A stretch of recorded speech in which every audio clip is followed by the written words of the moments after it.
Ratio and proportion के अंदर आज हम सीचल मेंस 2019 में जो क्वेश्चन पूछे गए थे वो क्वेश्चन देखेंगे। क्वेश्चन फर्स्ट हमसे बोला गया है 5 साल पहले ए और बी की एज का रेशियो 4 और 5 था। 5 साल बाद ए और बी की एज का रेशियो 6 और 7 हो जाएगा।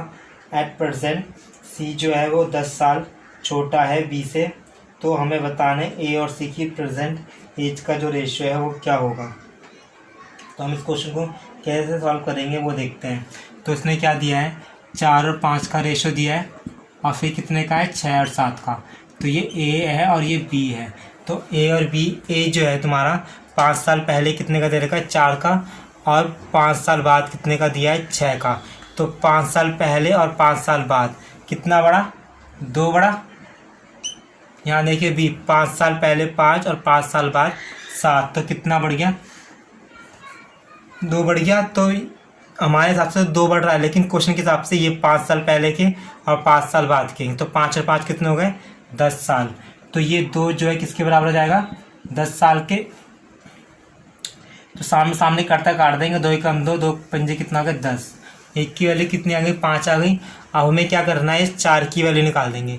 तो इस 4 की वैल्यू हम कैसे निकालेंगे, जो 1 की वैल्यू उसको सीधा मल्टीप्लाई कर देंगे। तो 5 4 का कितना आ गया, 20। लेकिन ये जो 20 आया है, ये 5 साल पहले 4 रेशो दिया है, तो 5 साल पहले की एज आई है 20। तो 5 साल पहले की एज कितनी आई है कि 20।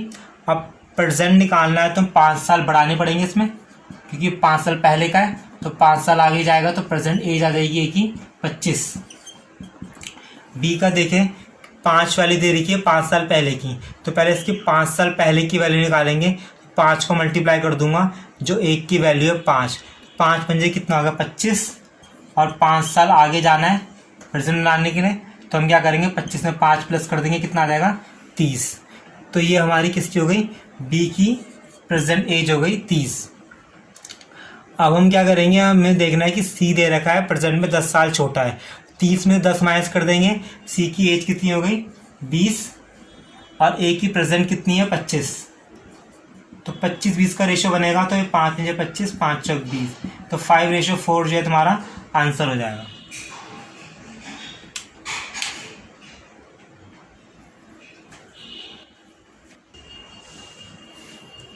क्वेश्चन सेकंड देखेंगे।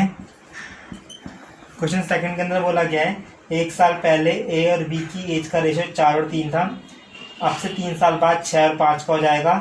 तो हमें बताना है अब से 9 साल बाद ए और बी की एज का रेशियो क्या होगा। तो इस क्वेश्चन को हम वैसे ही करेंगे जैसे हमने पहला क्वेश्चन करा था। 4 और 3 का रेशियो दिया है, यहाँ दिया है 6 और 5 का, ए और बी। तो हम देखेंगे कि 1 साल पहले ए 4 था और 3 साल बाद 6, तो टोटल कितना बढ़ रहा है, 2 बढ़ रहा है। यहाँ भी देखिए 2 बढ़ रहा है, लेकिन 4 1 साल पहले था और 6 3 साल बाद है, तो टोटल पहले का 1 साल और आगे का 3, तो 3 और 1 कितने हो गए, 4 साल हो गए। और वैसे देखिए जो हमने निकाला कितना बढ़ रहा है, 2 बढ़ रहा है। तो 2 की वैल्यू 4 हो गई, सामने सामने काट जाएगा, तो 1 कट गया, 1 की वैल्यू कितनी आ गई, 2 आ गई। तो 1 की वैल्यू कितनी आ गई हमारी, 2 आ गई।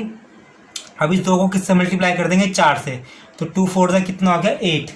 अब ये जो 8 है वो 1 साल पहले का है, तो इस पर 1 बढ़ा दूंगा तो हमारा कितना आ जाएगा, 9 साल आ जाएगी ए की प्रेजेंट।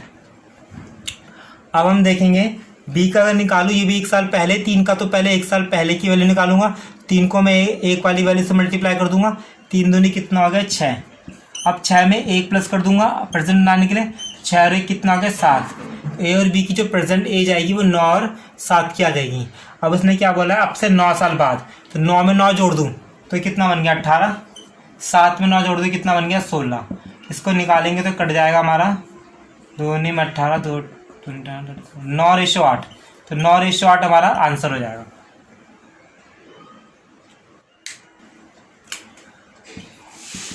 क्वेश्चन थर्ड देखते हैं। क्वेश्चन थर्ड के अंदर बोला गया है ए और बी की इनकम का जो रेशियो है वो 5 और 7 का है, और ए और बी जो सेव करते हैं, जो बचाते हैं, वो 4,000 रुपये और 5,000 रुपये बचाते हैं। अगर ए का जो एक्सपेंडिचर है वो 66 2/3% है बी के एक्सपेंडिचर का, तो हमें बताना है ए और बी की टोटल इनकम कितनी होगी। तो हम कैसे निकालेंगे, ए लिखेंगे या बी लिख देंगे, इनकम, एक्सपेंडिचर और सेविंग।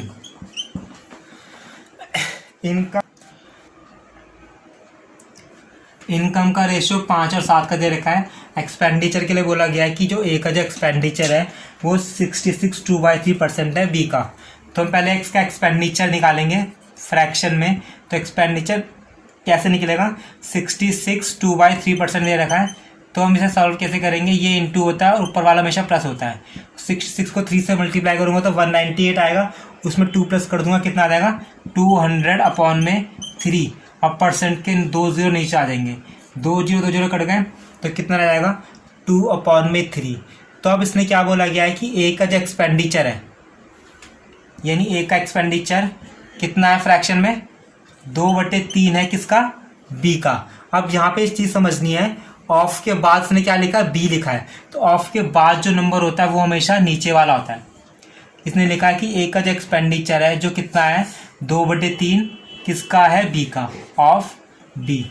तो यानी जो नीचे वाला जो नंबर होगा वो हमेशा ऑफ के बाद वाला जो नंबर होता है वही होता है हमारा। तो हमारी जो वैल्यू है, नीचे वाली वैल्यू कितनी है 3, तो बी की वैल्यू कितनी हो गई 3 हो गई, और ए की वैल्यू कितनी हो गई 2 हो गई। तो ए की वैल्यू यहाँ लिख देंगे 2 और बी की वैल्यू कितनी हो गई 3 हो गई। अब जो उसने सेविंग दी है वो सेविंग दे रही है 4000 रुपये और 5000 रुपये, ये हमें दे रखा है। नीचे वाले को मिटा देता हूँ,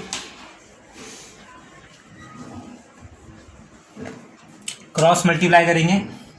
पिछली क्लास में बताया था, ये इधर मल्टीप्लाई ये इधर मल्टीप्लाई, तो 3 पंजे कितना हो गया 15, और 7 दूनी कितना हो गया 14, 5 दूनी कितना हो गया 10, 4 तिया कितना हो गया 12। तो ये कितने का अंतर है 2000 का। यहाँ देखिए कितने का अंतर है 1 का। तो ऊपर वाला अंतर नीचे वाले अंतर के बराबर होगा, तो 1 की वैल्यू 2000 हो गई। अब इसमें क्या बोला गया है, इनकी टोटल इनकम, तो 5 और 7 को प्लस कर देंगे कितना आ जाएगा 12। तो 12 की वैल्यू निकालने के लिए जो 1 की वैल्यू होगी वो 12 से मल्टीप्लाई जाएगी, तो कितना आ जाएगा 24,000 हमारा आंसर आ जाएगा।